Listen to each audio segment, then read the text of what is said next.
आता कसं आहे पोट? चांगलंच नाही वाटत रे बापू रे. खूप जास्त खराब झालाय का? हो. आणि तिची तब्येत एवढी बिघडली, मला वाटलं पण नव्हतं की म्हणजे तिचं पोट एवढं खराब होऊन जाईल की तिला सहन. बघा आताचे 11:30 वाजली आहे आणि भरपूर रात्रीची वेळ झालेली आहे. Welcome to my new blog. Hi YouTube family, कसे आहात तुम्ही? आशा करतो की तुम्ही सगळे मजेमध्ये असेल आणि आपल्या परिवारासोबत हसत खेळत असेल. तर आताचे वाजले आहे 11:30 आणि प्रॉब्लेम अशी झाली आहे की आईचं कालपासून पोट बराबर नव्हतं. तिचं पोट कालपासून खूपच खराब होतं, आईचं पोट. तर मला असं वाटलं की थोडंसं तिचं म्हणजे होऊन जाईल पोट बराबर. तर आता कमीत कमी 2 तास झाले आहे. तर तिच्या पोटाचा त्रास खूपच वाढलेला आहे, ज्याच्यामुळे मी पण टेन्शनमध्ये आलेलो आहे. आणि वारंवार ती त्या त्रासामुळे थोडीशी रडत पण आहे. तिच्या डोळ्यामध्ये पाणी बघून मला पण चांगलं नाही वाटत आहे. मी तिला म्हटलं की दवाखान्यामध्ये जाऊया, तर ती नाही बोलत आहे, कारण की दवाखाना आता बंद झालेला पण आहे. तर मी तिला आता निंबू पाणी देतो आहे. 1-2दा तिला मी निंबू पाणी दिलेलं आहे. तर थोडंसं आता बरं आहे अशी म्हणत तर आहे ती, पण तिला आणखी राहून वारंवार जो आहे तो त्रास होत आहे. तर मी आता तिला आणखी एकदा निंबू पाणी देतो आणि निंबू पाणी देऊन बघतो. तर तिला आय होप सो थोडंसं तिला बरं वाटेल. त्याच्यासाठी बघा आताचे 11:30 वाजली आहे आणि भरपूर रात्रीची वेळ झालेली आहे. तब्येत कशी आहे आता? नाही रे, चांगलीच नाही वाटत आहे ना. पोट ते खूप बिघडलंय का? हो. चालते का दवाखान्यामध्ये की? नाही नाही हा, नाही रे नाही. कारण की तू जेवली पण नाही, काही नाही. ते पोट खूप बेट खराब आहे. तर तू वंगापासून रडून गेली आली नुसती. हा, हो. तर थोडंसं मग हे देऊ का तुला लिंबू पाणी की? हो देऊन दे. आता बरं आहे का पोट तुझं?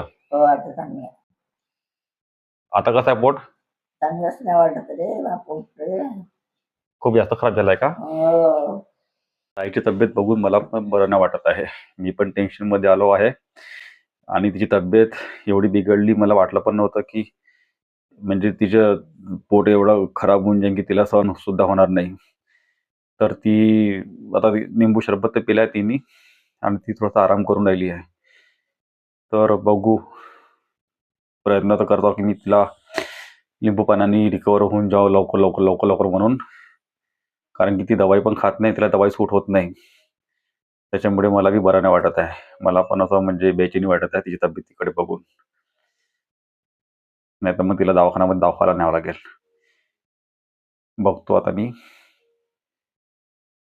मला पण म्हणजे टेन्शन आलं आहे. तर मला स्वतःला नॉर्मल करावं लागेल. मला पण टेन्शनमध्ये येऊन असं काही अर्थ नाही आहे. कारण की मला पण तिच्याकडे लक्ष द्यायचं आहे त्याच्यामुळे. मी तुला नका लिंबू पाणी देतो बनवून. घाबरू की नको तू. डोळे लावून राहा थोडीशी. ठीक आहे. हे मी आता निंबू सरबत रेडी करतो आणि मी पाण्यामध्ये थोडंसं मीठ टाकलेलं आहे आणि याला छान आता लिंबू, साखर, मीठ टाकून याला मी चम्मचनी हलवून घेतो आहे. म्हणजे निंबू सरबत रेडी झालं की मला आईला द्यायला बरं होऊन जाईल. आता मी आईसाठी नाही का निंबू सरबत रेडी करतोय, कारण की तिला निंबू सरबत मला लवकर द्यावं लागेल. तिला पोटाचा जो त्रास आहे तो खूपच जास्त होत आहे. लिंबू सरबत पिंग की तिला थोडंसं पोटामध्ये गारवा वाटेल आणि तिला तब्येतीमध्ये पण थोडंसं बरं वाटेल. तर मला पटापट नाही का लिंबू सरबत रेडी करून आईला द्यायचं आहे. पाणी पिऊन घे लवकर, ठीक आहे? थोडासा आराम पडेल तुला आणि घाबरू नकोस, ठीक आहे? होऊन जाईल, कमी होऊन जाईल, चिंता नको करू. तशी तू स्ट्रॉंग आहे, होऊन जाईल. तुझा चेहरा उतरून गेलाय. ठीक, निंबू पाणी दिलं आहे आणि ती निंबू पाणी पिऊन राहिलेली आहे. आय होप सो तिला बरं वाटेल. तिचा चेहरा पूर्ण उतरून गेलेला आहे आणि तिला बरं नाही वाटत आहे. त्याच्यामुळे हे मला पण बरं नाही वाटत आहे. तर मी पण तिला निंबू पाणी 2-3दा दिलं आहे आणि जर खरंच अगर तिला निंबू पाण्याने नाही पडला आराम, तर मग बघूया पुढे. पण आय होप सो की तिला आराम पडेल. तर मी तिला म्हटलं की आता तू डोळे बंद कर आणि डोळे बंद करून तू थोडासा आता आराम कर. जास्त विचार करू नको, जास्त टेन्शन घेऊ नको. होते आहे, होऊ शकते पावसामुळे किंवा तुला जास्त म्हणजे काही तिखट मिकट खाल्ल्यामुळे पण तुला झालं असेल पोटामध्ये त्रास. टेन्शन घेऊ नको, आराम कर, नीट झोप आता डोळे बंद करून. आता मी तिला तिच्या अंगावरती ब्लँकेट टाकून देतोय, म्हणजे ती आराम करायला मोकळी होऊन जाईल.